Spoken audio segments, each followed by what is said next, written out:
Je ne suis pas folle ou niaise, comme certains le prétendent et le disent, l'écrivent sur les réseaux sociaux. Le journaliste est resté 2 jours à m'interviewer et il a retenu que ce qu'il ne fallait pas retenir en fait, pour me salir mon image, et c'est uniquement dans le but de faire de l'audience.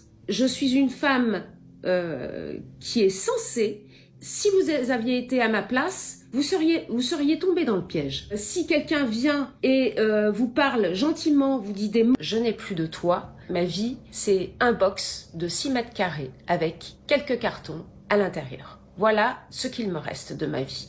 Au niveau des escrocs, j'ai eu, quand je dis 40 fois, peut-être même plus, des moments où je n'y croyais pas. Très sincèrement, je dis bien à chaque fois, cette photo, c'est du fake. C'est du fake et je le vois très bien, c'est une photomontage, etc. 830 000 € pour un faux Brad Pitt. La vraie star ici, c'est l'escroc. Alors là, c'est le buzz du siècle. Une dame donne 830 000 € à un mec qui prétend être le batteur de Brad Pitt. Oui, vous avez bien entendu, j'ai dit le batteur. Brad Pitt n'a même pas besoin de batterie pour séduire, mais apparemment, son clone si. La naïveté en 2025, ça existe encore selon vous? Je vous l'explique plus clairement. Alors, qu'on se le dise, croire que Brad Pitt a un batteur, c'est déjà du haut niveau. Mais en plus de cela, filer 830 000 € sans même une petite vidéo Zoom, c'est du luxe, sérieusement. On est à une époque où, même pour vendre un vieux canapé sur le bon coin, on demande une vidéo. Mais pour filer presque 1 million, on se contente d'un pseudo Brad Pitt au clavier. Anne, 53 ans, a cru qu'elle avait une liaison amoureuse avec Brad Pitt, un faux Brad Pitt, qui l'a arnaqué via Internet pendant 1 an et demi. 830 000 € envolés, le plus gros montant dérobé dans ce genre d'affaires. Il savait parler aux femmes, c'était toujours très bien torché. Les mots, des poèmes, je recevais des chansons d'amour à outrance. Enfin, tout ce qu'une femme voudrait en fait, en fait je le recevais de cet homme-là.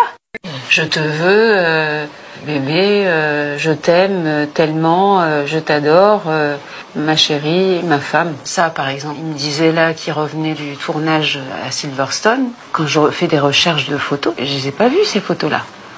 Donc vous vous dites? Je me dis, c'est des photos qu'il a fait lui-même pour moi. Ouais. C'est fou, hein. Brad Pitt, la nouvelle star de l'escroquerie. Franchement, Brad Pitt doit être flatté. Le mec est tellement charismatique qu'il suffit de mettre son nom dans une arnaque pour que ça passe crème. Mais attendez.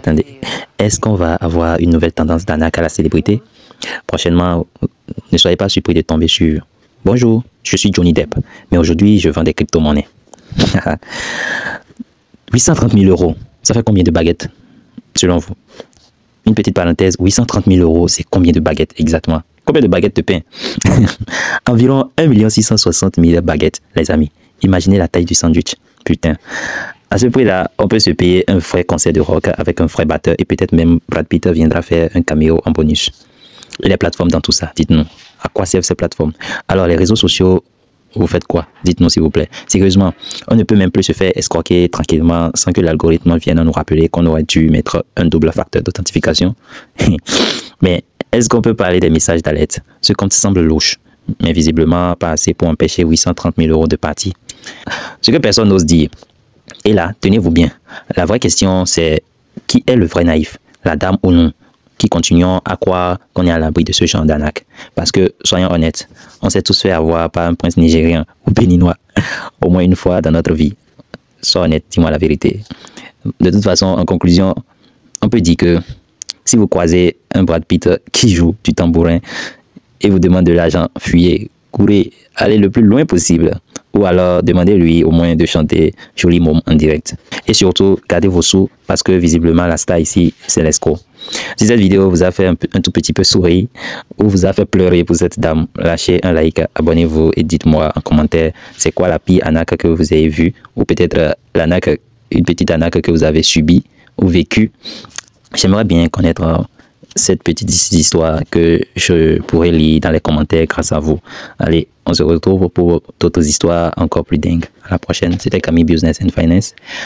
Je parle de business, de finance, d'actualité politique, d'histoires controversées, de scandales, bref, un peu de tout juste pour détendre l'atmosphère et apprendre de nouvelles choses. Si cette thématique t'intéresse, n'hésite pas à t'abonner. Alors, on se dit à la prochaine. Peace out.